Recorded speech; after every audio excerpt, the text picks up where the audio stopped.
안녕하세요, 여러분. 책 읽어주랑 하랑입니다. 날씨가 제법 쌀쌀해졌죠? 얼굴에 닿는 선선한 바람이 여러 가지 걱정으로 복잡한 마음도 조금 차분하게 만들어주는 것 같습니다. 오늘은 여러분들께 감정과 관련된 책을 읽어드리려고 합니다. 혹시 여러분은 감정의 롤러코스터를 타고 계신 않으신가요? 혹은 사람들 반응에 신경 쓰고 상처받고 계시진 않으신가요?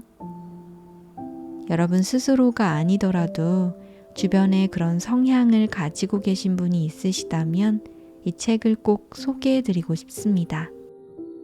제목은 민감한 사람을 위한 감정 수업이고 임상심리학자인 캐린 홀이 지은 교양심리 책입니다. 보통 예민하다, 민감하다라는 단어를 들으면 꽤나 부정적이면서 해결해야 하는 숙제 같은 느낌이 들곤 하는데요. 저도 예민한 편이라 감정적인 부분의 에너지 소비가 커서 늘 어떻게 해야 이 성향을 없앨 수 있을까를 고민해 왔습니다. 그러나 저는 이 책을 읽고 결론적으로 쇼펜하우어의 말이 떠올랐습니다. 우리는 다른 사람과 똑같아지기 위해 인생의 4분의 3을 빼앗기고 있다라는 문장입니다. 즉 정답은 없는데 예민함과 민감함을 억눌러야만 하는 부정적인 성향으로만 취급하진 않았는가 다시 한번 생각해 보게 되더라고요. 이 책은 그러한 성향이 잘 다스리기만 하면 삶의 선물, 축복이 된다는 걸 알려주고 있습니다. 혹여나 감정에 압도당하며 자책하고 계신 분이 있으시다면 이 책과 함께 쇼펜하우어의 말을 떠올려 보시기 바랍니다. 여러분들이 얼마나 특별한 사람인지 알게 되실 거니까요.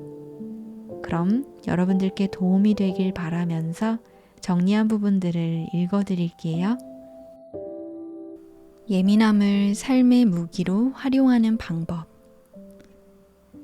정서적으로 예민하다는 것은 삶의 선물이 되기도 하고 짐이 되기도 한다. 감정에 압도당할 때가 많다면 예민함을 선물로 생각하긴 어려울 것이다. 그러나 예민한 사람들이 갖기 마련인 타인에 대한 따뜻한 마음, 강렬한 기쁨, 깊은 유대감, 자연을 향한 열망 등은 당신의 삶에 의미와 만족감을 더해준다. 따라서 정서적 민감성을 삶의 선물로 느끼고 활용하려면 우리는 격렬한 감정을 잘 다스리는 방법을 배워야 한다. 다시 말해서 자신의 감정을 인정하고 받아들이며 불편한 감정에 대처하는 건강한 방법을 익히고 혼란과 불안 속으로 자신을 더욱 깊숙이 몰아넣는 대신 삶을 앞으로 나아가게 하는 현명한 행동을 선택하는 지혜를 배워야 한다.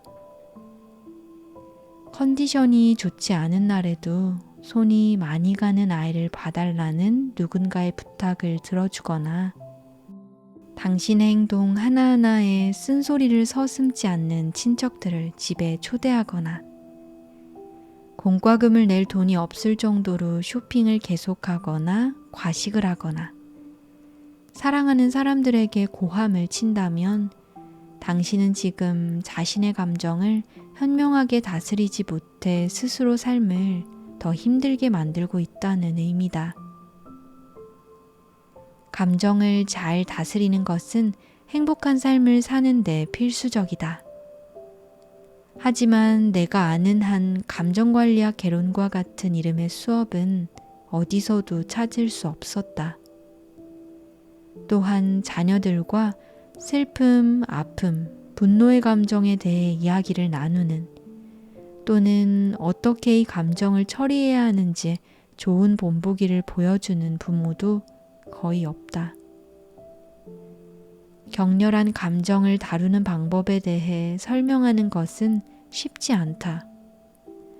정말로 입사하고 싶던 직장의 시험에서 떨어졌을 때, 사랑하는 친구에게서 외면당할 때, 그럴 때 어떻게 견디는지 사람들에게 묻는다면 뭐라고 대답할까? 어떤 사람은 별일 아니라고 답할 테고, 혹은 마음에 두지 말고 잊으라고 말하는 사람도 있을 것이다. 시간이 약이라는 대답은 아마 가장 흔하게 듣는 말일 것이다. 물론 실제로 맞는 말이기도 하다. 그러나 정서적으로 민감한 사람에게는 그리 쉽게 넘길 수 있는 일이 아니고, 격렬한 감정이 잦아들기까지 기다리는 과정은 때론 너무나 힘들고 아픈 시간이다. 이 책을 읽으면 정서적으로 예민한 사람들의 특징을 알고 이해하게 될 것이다. 당신이 느끼는 강렬한 감정을 다스리는 보편적이고도 구체적인 방법을 배울 것이다. 그럼으로써 일상에서 더욱 현명한 선택을 내리고 사적, 공적 관계를 개선하는 노하우를 깨우칠 것이다. 감정의 동요를 줄이고 행동하기에 앞서 먼저 차분히 생각하며 당신이 느끼고 있는 감정의 실체가 무엇인지 깨닫게 될 것이다. 감정의 지배에서 벗어난 순간 당신의 일상은 한결 편안하고 즐겁게 변해 있을 것이다. 1장. 남들보다 민감하다는 것은 무엇인가? 정서적으로 예민한 사람이라면 강렬한 감정이 다른 사람들보다 훨씬 빠르게 나타나고 오래 지속될 것이다. 자신의 감정 반응을 자신조차 예측할 수가 없어 때때로 불안할지 모른다. 감정에 충실하게 행동했을 뿐인데 심적 고통만 더해지고 예기치 못한 문제가 발생한 적도 적지 않을 것이다. 주변 사람들은 당신이 느끼는 감정의 격렬함을 잘 이해하지 못한다. 아마도 그들은 당신이 너무 예민하다거나 과민 반응한다거나 좀 유난스럽다고 말할 것이다. 그러다 보면 자신이 다른 사람들과 다르다는, 그것도 나쁜 쪽으로 다르다는 생각을 하게 된다. 자기 자신을 싫어하는 것을 넘어서 심각할 경우 증오하게 될 수도 있다. 그러나 동시에 정서적으로 예민한 본인의 성격을 축복이라 여길 때도 있다. 덕분에 다른 사람들과의 관계에서 연민과 기쁨을 더욱 각별히 느끼고 깊은 유대감을 쌓기도 할 것이다. 이 같은 능력은 행복의 원천이기도 하다.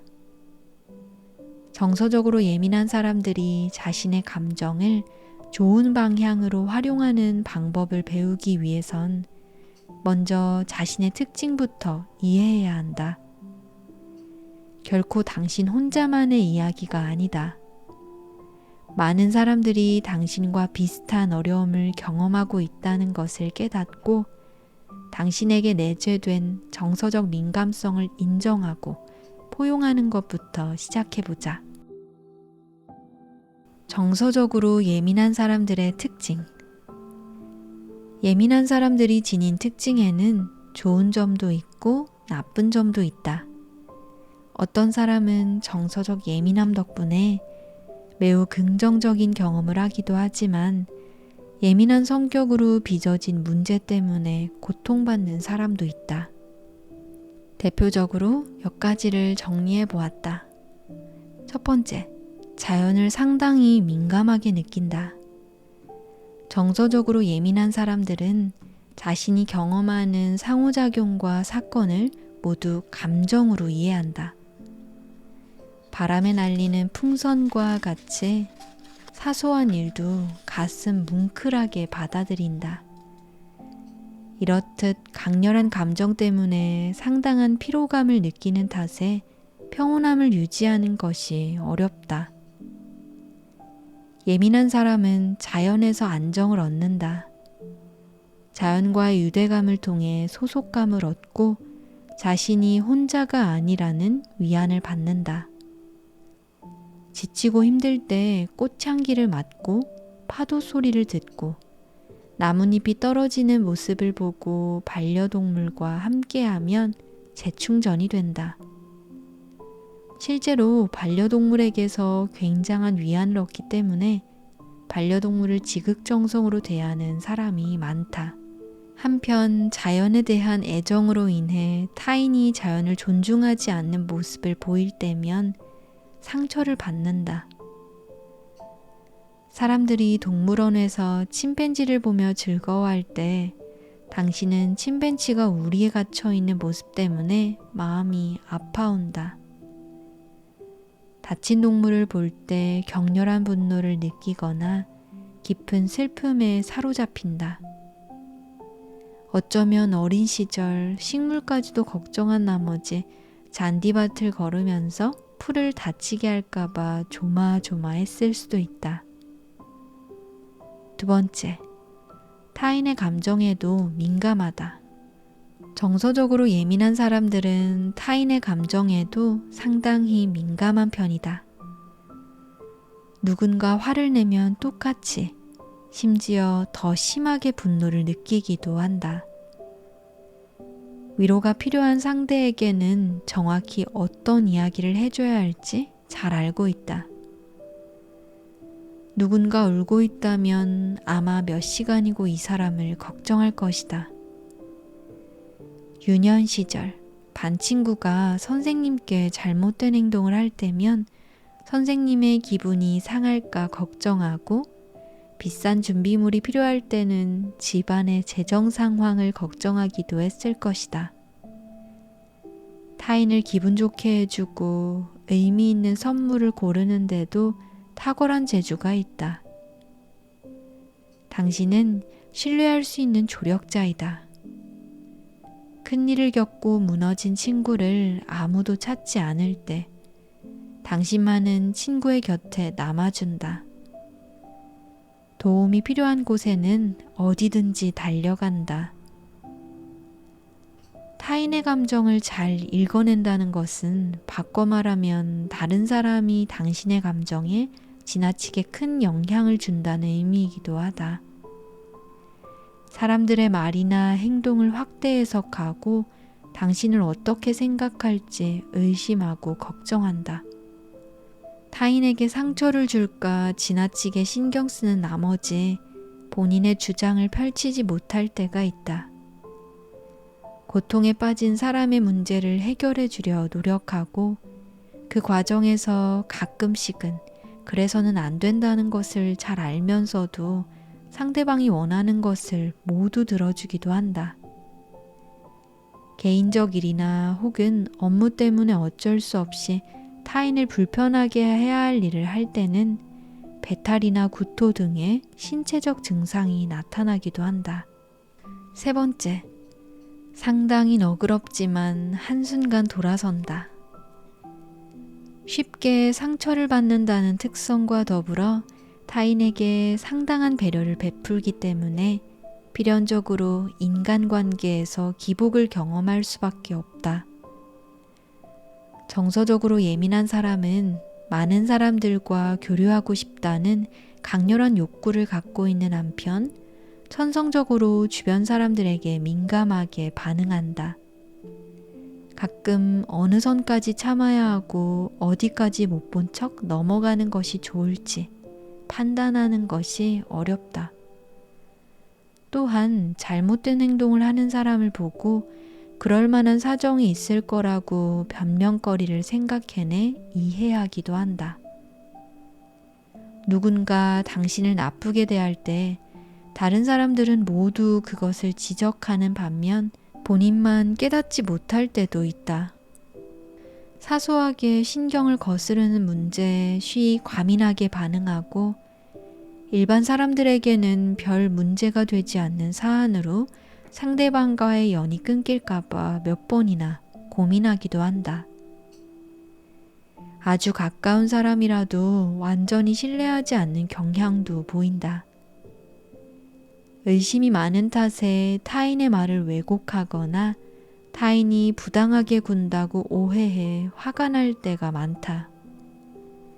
한 번씩은 너무도 지쳐 사람들을 피하기도 한다. 타인의 가슴 아픈 사연이나 힘겨운 문제를 듣는 것에 스트레스를 받고 정서적으로 큰 피로감을 느낄 뿐 아니라 사람들이 당신을 대하는 태도를 지나치게 분석하고 파고들기 때문에 스트레스를 느낀다. 그러다 보면 아무 말도 듣고 싶지 않고 그저 혼자 있고 싶어지는 지점에 이른다. 이 외에도 본인의 감정과 애증 관계에 놓여 있다. 거절에 민감하다. 정서적 피로를 자주 느낀다.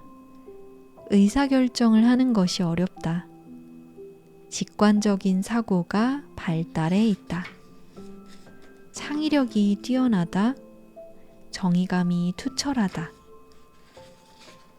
정체성이 흔들리곤 한다 등의 특징이 있다.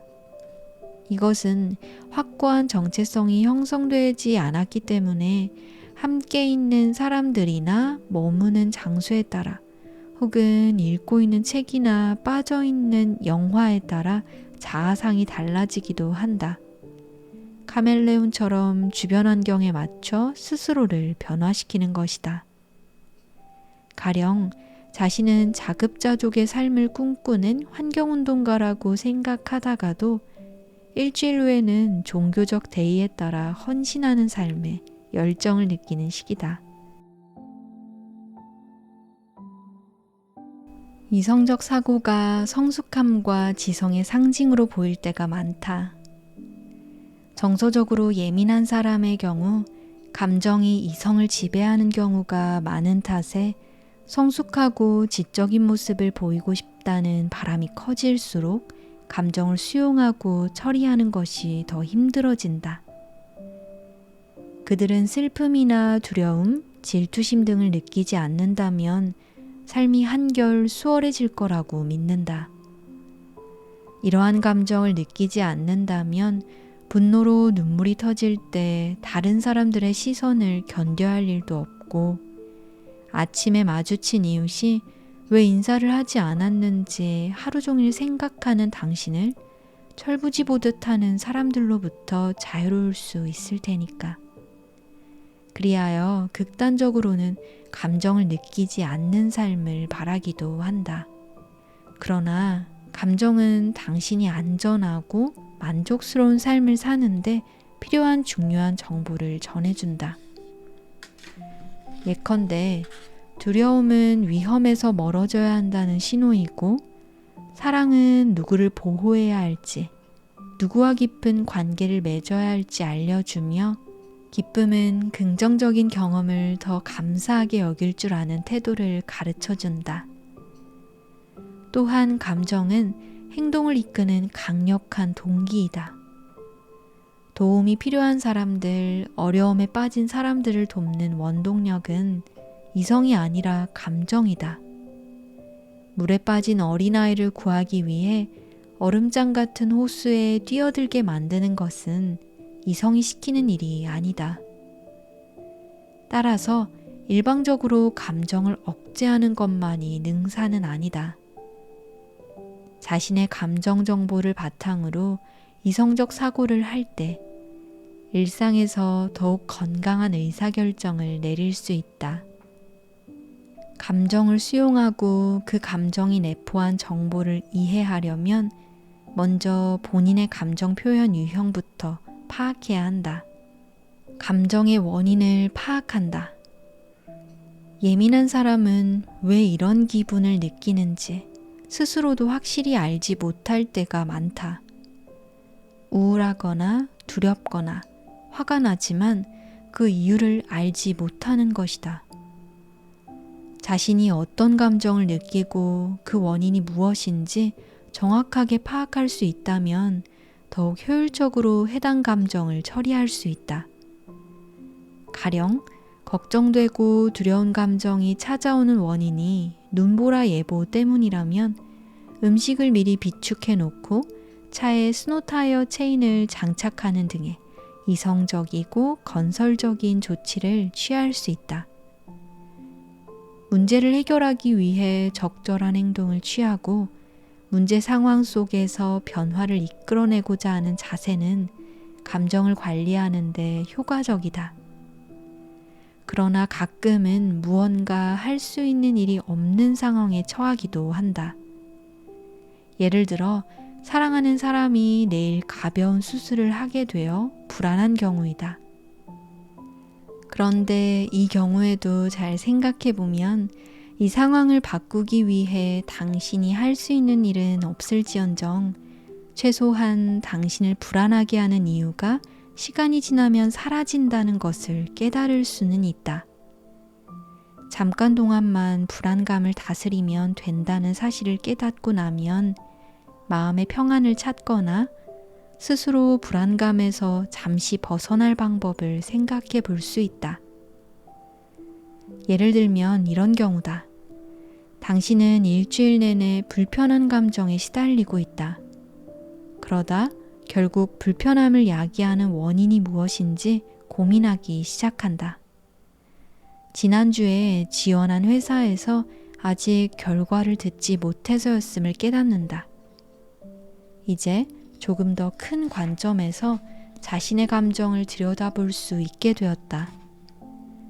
물론 그 회사에 다니면 좋겠지만 탈락한다고 해도 세상이 끝나는 것은 아님을 깨닫고는 웃으며 고개를 내젓는 것이다. 해당 감정을 불러일으키는 진짜 원인을 찾는다면 감정에 대응할 수 있게 된다. 정서적으로 예민한 사람들은 자신의 마음이 동요하는 이유가 삶이 끔찍하기 때문이라고 말하기도 한다.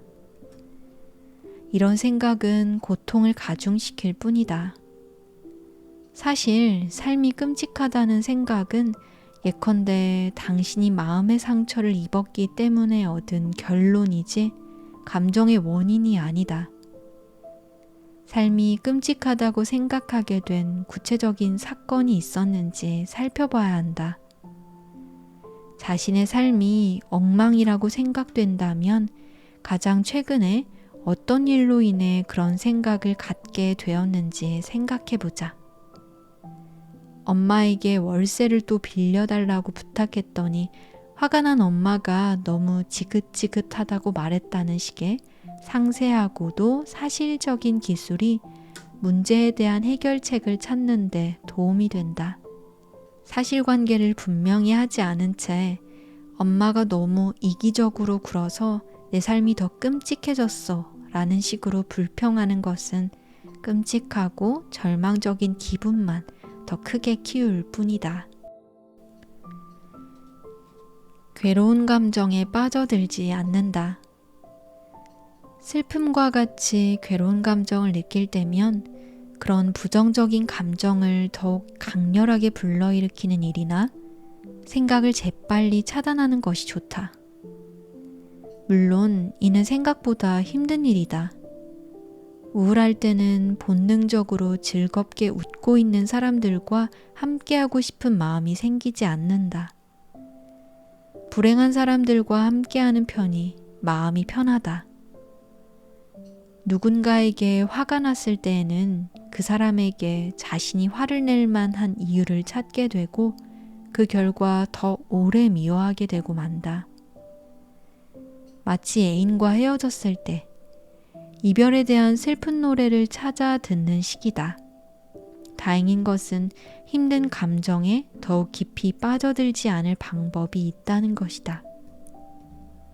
리플레이를 멈춘다. 감정적 추론에서 벗어난다. 예를 들어 우리는 격렬한 감정이 생길 때 드는 생각을 진실이라고 믿는 경향이 짙은데 이것은 틀렸다. 잠시 멈추고 휴식을 취한다.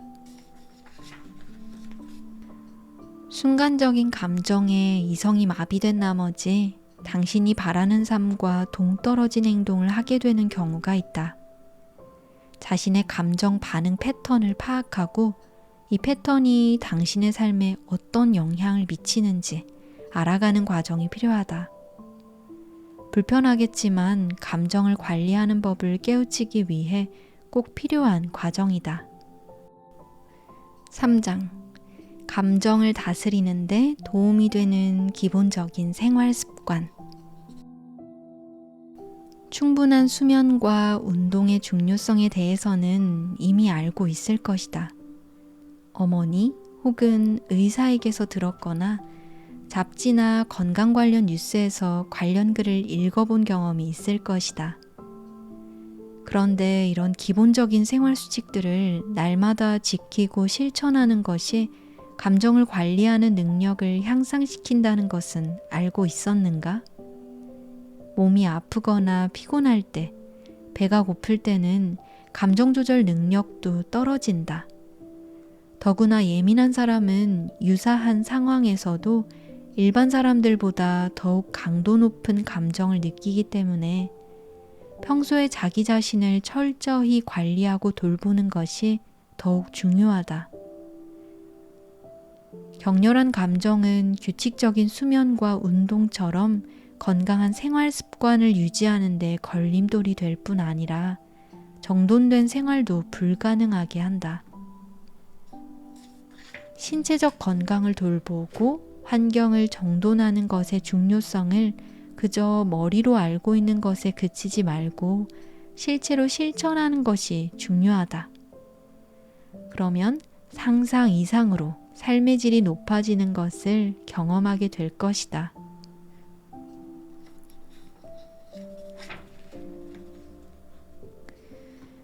규칙적으로 운동한다. 운동은 강렬한 감정을 통제하는 가장 좋은 방법 중 하나이다. 몸을 활동적으로 움직이는 것은 약물만큼 혹은 약물 이상으로 감정 관리에 효과가 좋다. 그 이유는 다음과 같다. 마음을 혼란하게 하는 생각에서 벗어날 수 있게 해준다. 근육의 긴장도를 낮춘다. 체내 세로토닌, 도파민, 노르에피네프린을 증가시키고 균형을 맞춘다. 세 가지 모두 감정에 관련된 중요한 신경 전달 물질이다. 그리고 무기력함, 무력함에서 벗어날 수 있다. 운동은 감정 통제뿐 아니라 학습 능력 향상에도 효과가 있다. 집중력과 적응력을 높이고 실수를 저지른 후 회복하는 능력도 크게 향상시킨다. 새로운 심리대처 기술을 익히는 과정에서 가장 중요한 것은 새로운 정보를 이해하고 따르는 능력과 실패를 경험한 후에도 좌절하지 않고 회복하는 능력이다. 운동은 인지 유연성을 높이는 데도 효과가 있다. 앞서 소개했듯 인지 유연성은 새로운 정보를 상황에 적용하는 능력이다. 새로운 문제 해결 전략을 채택하고 창의적인 방향으로 정보를 활용하는 것과도 관계가 깊다. 또한 몸을 움직이는 과정에서 스트레스가 신체에 미치는 악영향을 최소화하고 치유할 힘을 얻는다. 스트레스를 받을 때 분비되는 코르티솔 호르몬은 우리의 몸을 극도의 긴장 상태로 몰아넣고 물리적 위협에 즉각적으로 반응하도록 준비시킨다. 스트레스 대부분이 심리적, 감정적인 위협과 미래에 대한 걱정에서 비롯되는 것임에도 우리 몸은 해당 위협이 물리적이고 굉장히 가까이에 있다고 받아들인다. 신체적 위협이라면 싸움이나 도망을 치는 적극적인 행동으로 코르티솔 수치를 낮출 수 있다. 한편 심리적, 정서적, 그리고 가상의 위협이라면 물리적으로 어떤 조치를 취할 수 없어 코르티솔 수치가 높게 유지된다. 코르티솔이 지배하고 있는 몸은 이성적 사고가 아니라 신체적 행동을 취할 준비를 한 상태이기 때문에 이때는 명료하게 생각하기가 어렵고 아주 사소한 것도 위협으로 인지하고 만다. 뿐만 아니라 지속적인 스트레스에 노출될 경우 코르티솔 및 그 밖의 스트레스 호르몬의 과도한 분비로 몸의 기능이 약해지고 심장질환, 불안, 우울증, 체중 증가, 수면장애, 기억력 저하 등의 증상이 나타난다. 운동은 격렬한 감정을 관리하는 데 상당히 효과적인 방법이다. 6주간의 유산소 운동 후 불안 정도가 크게 낮아지는 경험을 했다고 밝히는 사람들도 제법 많다.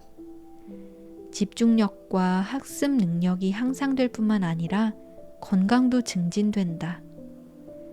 또한 자신이 좋아하는 운동을 선택한다면 즐거움도 얻을 수 있다. 그리고 운동을 규칙적으로 할 때 감정관리 능력에 도움이 되는 다른 방법들도 효과가 더욱 높아진다. 무엇보다 중요한 것은 자신의 기호와 생활 양식에 맞는 운동 방법을 찾는 것이다. 그래야 오랫동안 지속할 수 있기 때문이다. 내 경험상 건강을 돌보고 할 일을 계획하고 주변 환경을 정리하는 것이 감정을 관리하고 행복에 다가가는데 가장 유효한 전략이었다. 물론 수면의 질을 높이고 운동을 하고 정리정돈을 한다는 것이 생각보다 쉽지만은 않을 것이다. 어쩌면 이런 일상적인 일들이 뭐 그리 중요한지 의심스러울지도 모른다. 만약 더 효과가 좋은 심리치료법이나 약물이 있을 거야 라는 생각이 든다면 치료나 약물을 시도하기에 앞서 우선 한 가지 실험을 해보길 바란다. 즉, 이번 장에서 나온 방법을 먼저 실천해보고 이 같은 변화가 당신의 삶에 어떤 영향을 끼치는지 살펴보기 바란다. 어떤 변화든 간에 느끼는 바가 있을 것이라 확신한다. 4장. 정서 관리의 가장 중요한 마음 챙김. 마음 챙김은 오늘날 다양한 심리치료 요법에 적용되고 있는 만큼 이미 많은 사람들에게 익숙할 것이다. 그러나 그 방법은 단순해 보이는데 반해 실천하기는 상당히 어렵다. 존 카바찌는 마음 챙김을 의도적으로 무언가를 판단하겠다는 마음을 버리고 현재의 순간에 의식을 집중하는 일이라고 정의했다. 마음을 지금 이 순간에 집중하라는 뜻이다. 예컨대 남편과 저녁 식사를 할 때 의식을 집중하고자 하는 대상이 남편이라면 오롯이 남편에게 몰입한다는 뜻이다. 어떠한 해석이나 가치 판단 없이 자신이 관찰하는 대상에 있는 그대로의 모습에 집중한다. 가령 남편이 말을 할 때면 입가에 미소를 짓고 있다는 사실을 인식하는 것이다. 이것이 바로 관찰이다.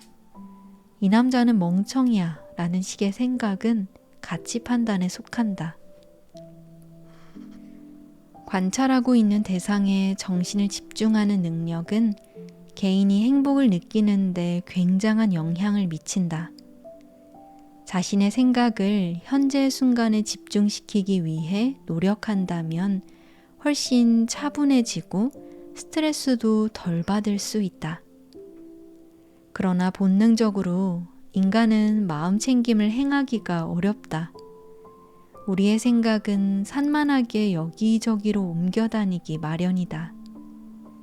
과거를 떠올리며 우리가 도저히 바꿀 수 없는 나쁜 기억을 곱씹고 미래를 그리며 아직 닥치지도 않은 불행한 일을 걱정한다. 예민한 사람의 경우 너무 많은 생각과 강렬한 감정으로 인해 현재의 순간에 머무는 것이 더더욱 어렵다. 정서적으로 예민한 사람은 타인의 시선을 지나치게 의식하고 방어적이며 정서적 위협이 닥칠까 바짝 경계태세를 갖추고 있기 때문이다. 현재의 순간에 의식을 집중하는 데는 훈련이 필요하지만 마음 챙김을 통해 얻는 것을 고려해보면 노력할 만한 가치가 충분하고도 남는다. 사람, 사물, 소리 등 외부적 요인도 좋고 생각, 감각, 감정 등 내적 경험에 의식을 집중해도 좋다. 내적 경험에 집중할 때 감정에 사로잡히지 않고 한 걸음 떨어져 상황을 볼 수 있는 힘이 생긴다. 감정, 생각, 행동 사이에 잠시 거리를 두어 충분한 고심 끝에 의사결정을 내릴 수 있게 된다. 마음 챙김이 가능할 때 미래에 대한 걱정이나 과거의 슬픔에 잠식되지 않게 된다. 자기 자신과 타인을 그대로 인정하고 받아들일 수 있다. 더 이상 감정에 지배받지 않을 수 있다. 이렇듯 내적 경험에 몰입할 때 이로운 점이 많음에도 자신의 감정을, 특히나 고통스러운 감정을 인식하기가 망설여질 것이다. 그러나 그럼에도 자신의 감정을 인식하는 것이 무엇보다 중요하다고 강조하겠다. 감정과 생각에 대한 마음 챙김. 강렬한 감정은 당신의 관심을 끊임없이 바라기 때문에 잠시 모른 척 밀어내는 전략은 장기적으로는 그리 효과적이지 않다. 어떤 감정을 인지하면 그 감정을 불러일으킨 사건도 떠올려야 하는 것이 싫어 감정을 거부한다. 그래도 결국에는 다시 그 감정이 찾아올 뿐 아니라 다른 문제를 동반하기까지 한다. 예를 들어 회사에서 어떤 일이 벌어졌는데 상사가 불같이 화를 내거나 해고당할까봐 두려운 나머지 자신이 느낀 분노를 외면했다고 가정해보자. 퇴근 후 집에 돌아와서는 아들에게 옷을 아무 곳에나 벗어뒀다고 소리를 지른다. 지저분한 아들의 방이 마음에 들지 않았던 것도 있겠지만 사실 분노의 주된 원인은 회사 문제였다. 일단 감정을 인식한 후에는 마음에 담아두지 않고 흘려보낼 수가 있다. 감정 인식은 처음에는 해당 감정을 더욱 강렬하게 느낄 수도 있기 때문에 불편해질 수 있으니 그리 어렵지 않게 대처할 수 있는 종류의 감정부터 연습해보는 것이 좋다. 우선 내면에서 일어나는 감정을 관찰한다. 이때 감정에 집중하고 의식할수록 그 감정이 더 오래 머물까봐 두려운 마음이 들 수도 있다. 그러나 감정이 생성될 때 외면해버린다면 어느 때고 그 감정은 다시 찾아오거나 그 강도가 더 커질 것이다. 그러니 감정이 생기는 순간 바로 느끼고 인지하고 흘려보내는 연습을 해야 한다. 그저 감정일 뿐이란 사실을 스스로에게 각인시킨다. 억지로 밀어내거나 일부러 움켜쥐지 않는다면 감정이란 얼마 있다 사라지기 마련이다. 자신이 현재 느끼고 있는 감정을 오롯이 인식한다면 당신의 관심을 갈구하던 그 감정은 충분한 관심을 받았다는 것을 깨닫고 이내 소리를 낮출 것이다. 이 일련의 과정을 혼자 힘으로 하기는 어렵다고 느낄 수도 있다. 감정을 향한 마음 챙김을 배우기 위해 심리치료사의 도움이 필요할 수도 있다. 그러나 치료사라고 해도 모두 마음 챙김 수련에 통달한 것은 아니므로 제대로 된 전문가를 찾는 것이 중요하다. 5장. 내 감정을 가만히 들여다본다. 우리는 태어날 때부터 감정을 느끼는 능력을 타고났다. 그리고 각각의 다양한 감정을 뭐라고 부르는지, 어떻게 다뤄야 하는지 자라면서 점차 배워나갔다. 예를 들어 얼굴을 찌푸리며 소리를 지를 때 부모님은 당신에게 이렇게 말했을 것이다. 왜 그렇게 화가 났어? 장난감 잃어버렸구나. 아, 장난감이 없어져서 슬퍼진 거구나. 장난감이 어디로 갔을까? 같이 찾아보자. 이 짧은 대화 안에서 부모님은 당신의 감정을 추측하고 해당 감정을 불러온 원인을 파악하고 앞서 세운 추측을 수정하고 문제 해결을 제시했다. 어린아이가 기본적인 감정을 관리하는 방법을 배우는 방식이다. 안타깝게도 부모님이나 양육자 가운데서도 지나치게 예민하거나 미숙한 사람들이 많다. 그 결과 당신에게 감정을 효과적으로 관리하는 방법을 가르쳐 주거나 본보기로 보여준 사람이 없었을지도 모른다. 어쩌면 당신은 감정을 인식하고 인정하는 법 자체를 배우지 못했을 수도 있다. 자신의 감정을 외면하고 숨기고 두려워하는 데만 익숙하다면 이 장을 더욱 유심히 읽어주길 바란다. 감정을 들여다보는 것이 중요한 이유. 자신이 현재 무엇을 느끼는지 아는 것이 감정 관리에 중요한 생리학적인 근거가 있다. 뇌의 편도체는 비상사태에 맞닥뜨렸을 때 투쟁, 도피 반응을 지시한다. 긴급한 상황에서 방어나 문제 해결을 위해 신체가 보이는 흥분 및 각성 상태를 말한다. 편도체는 이성적인 사고를 하지 않는 영역이다. 그런데 당신이 감정에 정확한 이름을 붙일 때 뇌에서 분석과 이성적 사고를 총괄하는 전전두엽 피질이 주도권을 잡는다. 즉, 감정을 제대로 파악할 때 뇌의 브레이크 페달이 활성화되는 것이다. 전전두엽 피질이 편도체에 진정하라는 신호를 보낸 덕분에 당신은 충동적인 행동을 막을 수 있다. 자신이 느끼는 감정을 정확한 이름으로 분류할 때 이점은 또 있다. 바로 필요한 정보를 얻을 수 있다는 점이다. 가령 분노는 해결해야 할 문제가 있다는 의미일 때가 많다. 하지만 분노라는 감정을 제대로 인식하지 못하거나 우울감으로 잘못 분류한다면 어떤 식으로든 변화가 필요하다는 중요한 정보를 놓치게 된다. 문제는 그대로이고 괴로움만 커지게 될 것이란 뜻이다. 수치심을 인지하지 못했을 때는 자신이 사실은 무리해서 배제되는 것을 두려워한다는 점을 깨닫지 못하고 그저 사람들과 어울리기 싫은 것 뿐이라고 치부하기 쉽다. 그래서 사람들에게서 더욱 멀어지고 상황은 점점 악화되기만 한다.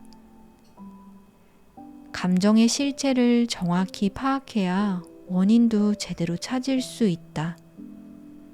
슬픔을 정확히 인지한다면 무슨 일 때문에 자신이 슬픔을 느끼는지 생각해 볼 수 있다. 그렇게 원인을 알면 그 문제를 해결하기 위해서 더 많은 정보를 얻기 위한 고민을 할 수 있고 자신이 바꿀 수 없는 상황에 대해서는 수용할 여유도 얻는다. 예컨대 당신이 지금 슬픈 이유는 친구가 생일 파티에 오지 않았기 때문이라는 것을 깨달았다.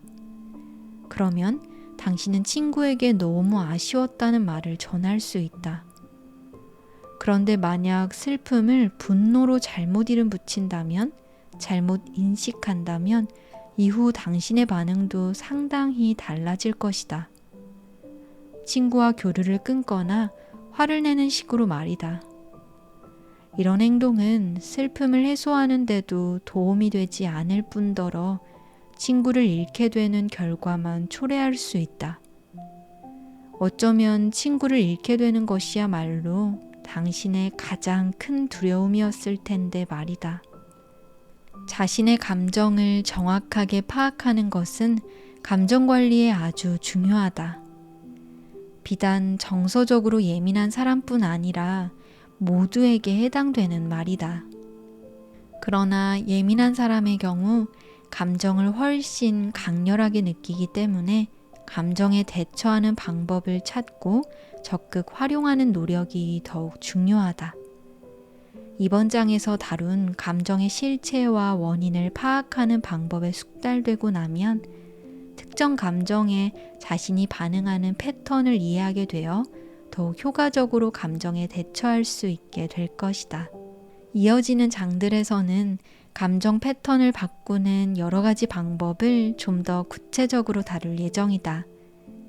우선 바로 다음 장에서는 자기 자신에 대해, 타인에 대해, 그리고 세상에 대해 자의적으로 판단하지 않는 법을 배울 것이다. 정서적 고통만 키울 뿐인 그런 잘못되고 편협한 판단을 끊어내는 것이 매우 중요하다. 6장. 함부로 판단하지 않는다. 예민한 사람이라면 어렸을 때부터 내 생각이 틀린 것 같아, 그렇게까지 흥분한 일은 아닌 것 같은데 등의 이야기를 들어본 적이 있을 것이다. 누군가로부터 이런 말을 직접적으로 들은 것 외에도 사람들이 당신을 이런 식으로 판단하는 것 같다고 지레 짐작하며 힘들어했던 기억 때문에 사소한 비판에도 과민하게 반응하게 되었을지도 모른다. 누군들 부정적인 비판을 받고 싶은 사람이야 없겠지만 정서적으로 예민한 사람들은 특히나 비판을 고통스러워한다. 실제든 짐작이든 자신을 향한 부정적인 가치 판단으로 인해 수치심을 느끼거나 절망적인 생각이 들 때가 많다. 심지어 무언가가 좋다는 식의 긍정적인 가치 판단마저도 문제가 되곤 한다. 무언가가 좋다는 것은 다른 무언가는 나쁘다는 의미가 되기 때문이다. 즉, 긍정적인 가치 판단은 부정적인 가치 판단의 단초를 제공하기도 한다. 무언가를 자꾸 비교하고자 하는 경향이 심화되고 어떤 것이 좋다, 나쁘다의 기준으로 판단하게 된다. 이번 장에서는 부정적인 가치 판단을 중점적으로 다루겠지만 긍정적인 가치 판단 역시 갈등을 일으키는 때가 많다는 것을 유념하기 바란다. 부정적이든 긍정적이든 자기 스스로의 판단은 물론 당신을 향한 타인의 판단, 타인을 향한 당신의 판단 모두 내려놓을 때 감정의 강도는 낮아진다. 모든 것을 긍정적으로 바라보라는 것이 아니다. 좋다, 나쁘다, 이런 이분법적 잣대를 버리고 있는 그대로 상황을 받아들이라는 의미다. 자신의 판단이 아닌 사실에 집중할 때 비로소 타인에 대한 오해와 잘못된 추측, 왜곡된 이야기에 반응하는 안타까운 일이 줄어든다. 자기 처벌은 좋은 동기가 될 수 없다. 자기 자신을 처벌하지 않는다면 목표를 이루거나 변화를 가져올 수 없다고 믿을 수도 있다. 자신을 정서적으로 학대하는 것만이 목표를 달성할 유일한 방법이라고 생각할 수도 있다. 가령 스스로를 뚱뚱이라고 부르지 않는다면 살을 뺄 수 없다고 생각하는 시기다. 하지만 부정적인 판단, 특히나 부정적인 자기 판단은 의욕을 저하시키고 목표를 달성하는 데 걸림돌이 된다. 풋볼 게임에서 화이팅이라고 치어리더들이 크게 외치는 데는 이유가 있다. 이들이 됐다 이 패배자들아 하고 야유하는 모습을 상상할 수 있겠는가? 이런 야유는 선수들이 승리하기 위해 최선을 다하는데 하등 도움이 되지 않는다. 그럼에도 자기 자신에게 비판적인 생각이 들 때는 그저 그 생각을 오롯이 인식한다. 그러고 난 뒤 쓸모없는 생각 혹은 생각이라고 이름을 붙인다. 스스로에게 힘이 되는 말이 무엇일지 생각해보고 자기 자신에게 너그러운 마음을 갖는다. 현재 자신과 똑같은 상황에 처한 친구라면 어떤 말을 들려줄지 상상한다. 자기 자신을 사랑하고 수용할 때 원하는 변화를 이끌어낼 수 있다. 자신과 타인을 긍정하고 연민하기. 우리는 타인의 행동을 통제할 수 없다. 따라서 타인의 평가로부터 자신의 감정과 생각이 흔들리지 않는 법을 배우는 것이 현명하다. 슬픔, 상처, 수치심의 감정에 대처하는 방법을 다양하게 익혀야 한다. 마음 챙김을 통해 잠시 멈추는 여유를 얻고 타인의 평가에 곧장 반응하지 않는 법을 깨우칠 수 있다. 필요하다면 잠시 휴식을 취하는 것도 좋다. 그 전에 소개된 다양한 전략들을 활용해서 감정을 다스리는 연습을 한다. 가능하다면 명료한 의식으로 생각할 수 있게 될 때까지는 타인의 언행에 반응하는 것을 미루는 것이 가장 좋다. 타인의 평가에 좌우되기보다는 그저 판단일 뿐이라고 이름을 붙이고 그 판단을 흘려보낸다. 누군가 당신을 대상으로 어떤 말을 했다면 거기서 타인의 판단을 지우고 말을 새롭게 고쳐 받아들인다. 말 속에 담긴 사실에만 집중한다. 타인의 의견에서 배울 것이 있다면 그것만 취한다. 자기 자신과 타인을 향해 연민을 베푼다. 정서적으로 예민한 사람은 자기 자신과 타인을 그리고 세상을 판단하려는 성향이 짙다. 일상생활에서 감정에 지배당하지 않기 위해서는 이 판단하는 태도를 버리는 것이 가장 중요하다. 자의적 판단과 편협한 시각을 지우고 상황과 결과에 대해서만 객관적이고도 정확하게 표현하는 연습을 해야 한다.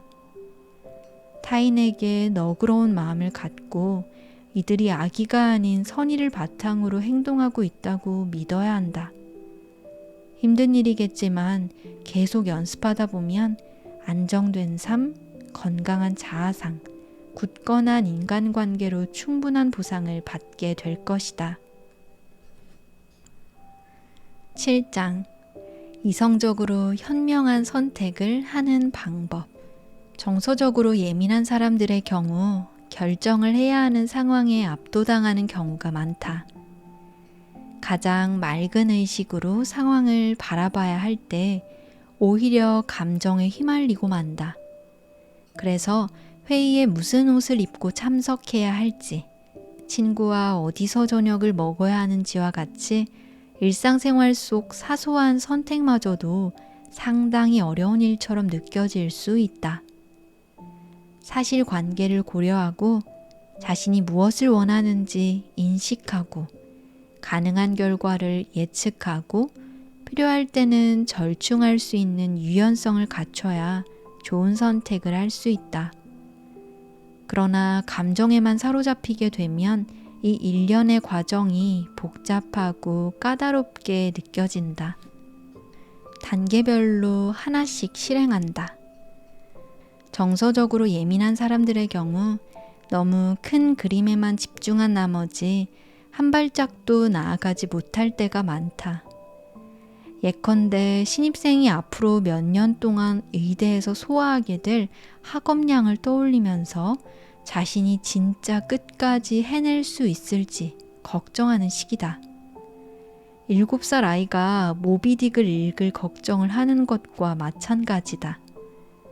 철자를 하나씩 배우듯 한 번에 하나씩 착실하게 나아가면 아무리 커다란 문제라도 결국 해결할 수 있고 목표도 달성할 수 있다. 정서적으로 예민한 사람은 목표를 달성하는 과정에서 스트레스를 피하고 싶어 하거나 거쳐야 할 단계를 생략하고 싶어 할 때가 있다. 의사결정에 있어 충동적 접근 성향을 보이는 사람들의 경우 특히나 그렇다. 자신의 목표를 큰 그림으로 설계하고 이를 달성하기까지 꼭 거쳐야 할 단계를 따를 의지 혹은 능력이 갖추어졌는지 생각해 봐야 한다. 예컨대 창업을 구상 중이라면 회사가 안정적인 수익이 날 때까지 생활을 책임져 줄 여유 자금이 준비되어야 한다. 독립하고 싶다면 월세, 보증금, 어쩌면 교통비도 미리 마련해 둬야 한다. 큰 목표에 이르는 과정에서 넘어야 할 수많은 작은 목표를 정확히 파악하는 것이 필요하다. 또한 어떤 결정을 내린 후에는 그의 수반될 어려움을 예상하고 준비해야 한다. 미처 예상하지 못한 난관을 해결하느라 생각했던 것보다 시간이 더 걸리게 될 수 있다는 것도 인지해야 한다. 아무리 많은 시간을 들여 고민하고 분석했다 해도 자신이 내린 결정이 실패로 돌아갈 수 있기 때문에 예비책을 세워둘 필요가 있다. 이런 과정을 잘 거친다면 자신이 결정한 바를 성공적으로 이룰 수 있을 것이다. 공허함과 허전함. 예민한 사람이라고 해서 누구나 정체성이 부재한 것처럼 느끼는 것도 아니고 설사 그런 기분을 느낀다고 해서 모두 같은 방식으로 경험하는 것도 아니다. 정체성 부재로 인한 공허함을 두고 누군가는 차갑고 텅 빈 껍데기가 된 것 같아요. 숨을 쉴 수도 없고 도망칠 곳도 없죠. 숨이 막히는 것 같아요. 라고 표현하고 또 다른 이는 이렇게 설명한다. 어떤 감정을 느껴야 하는지도 모르는 것, 아무것도 느끼지 못하고 인생에서 무엇을 원하는지도 모르겠는 그 기분은 몸과 마음에 어두운 구멍이 생긴 것 같은 느낌이에요. 공허함이란 무언가 허전한 거잖아요. 딱히 중요한 것도 없고 어떤 기분을 느껴야 할지도 모르겠고 진짜 감정이라는 것을 느껴본 적이 있는지도 모르겠어요. 아무것도 그 누구도 이 공허함을 채울 수 없어요. 정체성의 부재는 쉽게 말해서 자신이 누구인지, 무엇을 느끼는지, 무엇을 원하는지 모르는 상태이다. 공허한 느낌이자 아무것도 존재하지 않는 것 같은 허전함이다. 사람들의 기대에 따라 혹은 줄이 당겨지는 방향에 따라 움직이는 인형이 된 듯한 기분이다. 공허함으로 빚어진 심리적 불편함 때문에 어떤 사람들은 일부러 고통을 줬기도 한다. 이 공허함을 약물과 알코올, 일, 음식 등의 강박 행동으로 채우려 드는 것이다. 혹은 타인에게 지나치게 의존하는 모습을 보이는 사람도 있다. 실제로 정체성의 공허함을 경험하는 사람 대다수는 타인과 어울리며 일시적인 위안을 얻거나 자신이 속한 그룹에 어울릴 만한 가짜 정체성 가면을 쓴다. 그러다가 자신들과 함께 있지 못할 때면 패닉에 빠지고 만다. 공허함이 수면 위로 떠오르고 자신이 무엇을 느끼고 무엇을 해야 하는지 모르는 혼란에 빠지기 때문이다. 이 공허함을 채우기 위해선 정체성을 확립하고 의미를 찾고 자신의 삶에 헌신하고 타인과 제대로 교류하는 법을 깨우쳐야 한다. 마음 챙김을 통해 현재에 집중하고 자신의 생각과 감정에 몰입해 본인의 생각과 취향을 찾아나가는 것이 도움이 될 것이다. 당신이 가장 좋아하는 색깔은 무엇인가? 친구들과 저녁 식사를 할 때 어느 음식점을 가고 싶은가? 당신이 원하는 대로 시간을 보낼 수 있다면 한가한 오후 시간에 무엇을 하고 싶은가? 이런 질문들에 모르겠다는 생각이 든다면 적극적으로 답을 찾아나가는 연습을 해야 한다. 이것저것 다양한 활동을 시도하며 자신이 무엇을 하며 시간을 보내는 것을 좋아하는지 찾아낸다. 영성에 대해 고민하는 시간을 갖는 것도 좋다. 당신은 무엇을 믿는가? 다양한 영성 철학을 접하고 배워보는 것도 유익하다. 삶의 가치에 대해서도 생각해 봐야 한다. 당신이 가장 중요하게 여기는 가치는 무엇인가? 매일 감사한 일 3가지를 떠올리는 훈련을 통해 당신이 가치 있게 여기는 것들을 찾아나갈 수도 있다. 자신이 타인에게 어떤 방식으로 기여하고 있는지도 생각해 보자. 이야기를 잘 들어주는 사람일 수도 있고, 당신 안에는 사람들이 난관을 헤쳐나가도록 돕거나 타인에게 항상 사랑과 연민을 베푸는 모습이 있을지도 모른다.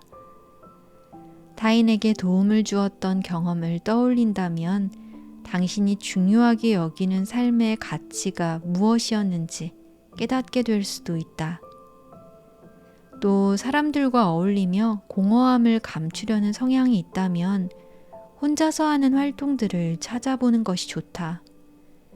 짧은 시간이나마 홀로 시간을 보내며 마음속에 늘 자리하고 있는 불편한 감정을 견뎌보는 것이다. 외면하는 것보다 자기 안의 공허함을 받아들이고 그 다음 그것을 채우려 노력한다면 훗날 더욱 평온하고 의미 있는 삶을 누리게 될 것이다. 자기 타당화. 자기 타당화는 강렬한 감정을 다스리고 건강한 인간관계를 형성하며 행복한 삶을 사는데 중요한 역할을 한다. 자기 타당화란 자신의 내적 경험과 행복을 일반적으로 그리고 개인적으로 인지하고 수용하는 것을 뜻한다. 가령 누군가 일부러 당신의 차를 긁어 화가 났다면 누가 봐도 그럴 만한 상황이기 때문에 자신의 분노를 타당화하기가 쉽다.